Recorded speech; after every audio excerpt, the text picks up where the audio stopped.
وترى الجبال تحسبها جامدة وهي تمر مر السحاب صنع الله الذي أتقن كل شيء إنه خبير بما تفعلون.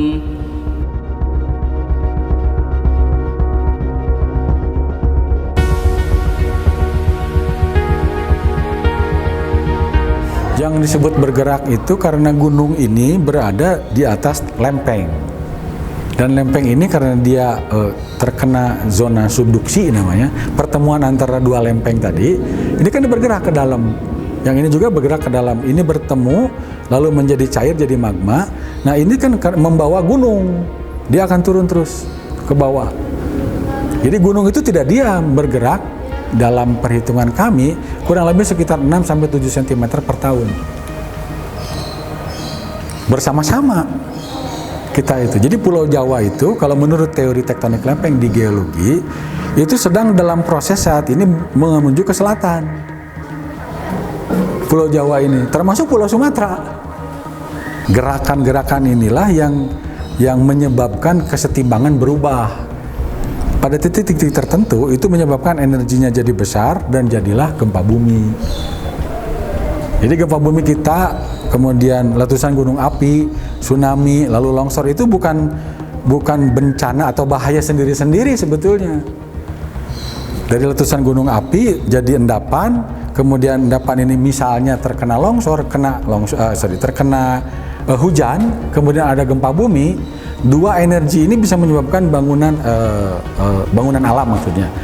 Endapan ini bisa longsor.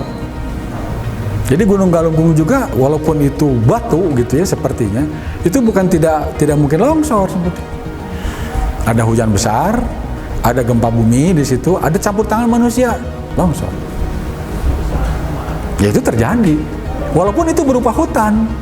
Meskipun fisiknya kuat. Iya, waktu fisiknya kelihatan kuat. Karena dari kasus kami, hutan-hutan yang lebat, yang sepertinya aman, bukan lahan kritis versi kehutanan, kalau sudah terjadi longsor, ya longsor. Karena tadi faktor-faktornya itu ada di situ. Berarti gunung bergerak itu bukan gunungnya saja yang bergerak? Bukan, termasuk tanah kitanya. Betul. Itu yang membuat kami para geologis paling tidak semakin percaya bahwa Quran surat An-Naml 88 itu benar. Dan itu diucapkan oleh seseorang di 1442 tahun yang lalu yang tidak belajar kan itu. Berarti bukan manusia kan itu yang bikinnya. Itu bergerak ke selatan ke arah mana? Ke lautan India. Jadi kalau lihat tadi diagramnya ada teori tektonik lempeng. Kalau ini gunung-gunung api di Pulau Jawa kan berjejer tuh, berderet. Ini pantainya, di lautnya itu, di dalamnya itu lempeng ini bertabrakan dengan lempeng Indo-Australia. Yang ini disebut lempeng Eurasia. Nama ini lempeng benua. Jadi benua yang di daratan, yang ini lautan. Bertabrakan di sini. Tabrakan ini menyebabkan si batuannya yang di permukaan kita ini mencair. Karena saking beratnya, saking kerasnya tabrakan itu, gesekan itu cair. Dan cairnya ini jadi magma. Magma inilah yang keluar di gunung-gunung api ini. Jadi dia berjalan itu bukan artinya gunungnya jalan kaki sebetulnya. Tapi lahan, lempeng inilah yang terus akan begini. Dari sini juga sama, terus akan turun. Berarti tanah secara keseluruhan yang bergerak? Persis. Termasuk tanah yang kita ini betul. Tidak dalam waktu puluhan tahun karena 7 cm per tahun. Jadi nanti ribuan tahun baru dia bergeser. Kelihatan bergesernya itu kalau dari citra satelit misalnya ya, kita ini di atas permukaan atmosfer di atas, kita melihat katakanlah tahun 1000 gitu lah. Kemudian tahun 2000, berarti 1000 tahun tuh sudah bergeser. Kelihatan, iya. Karena ada bukti-buktinya. Ini kita dari selatan, kita menuju selatan. Menuju selatan. Kalau dari selatan berarti ada yang menuju utara. Persis. Itu daerah mana dong? Karena yang di selatan ini lempeng tektonik samudra, itu kan nggak kelihatan di bawah permukaan. Tapi ada lempeng tektonik samudra ini yang berupa daratan, namanya Australia.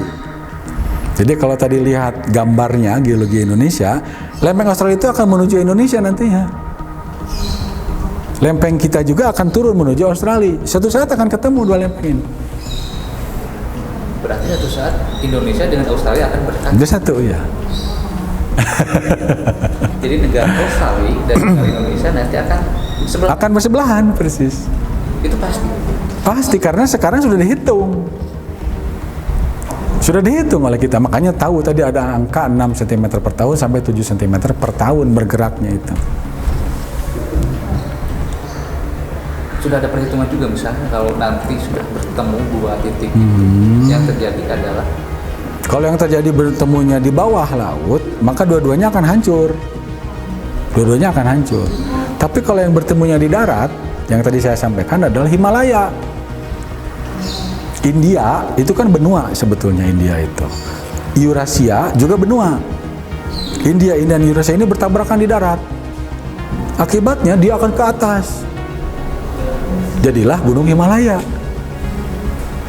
Dan di Gunung Himalaya itu kan pertama menjadi misteri.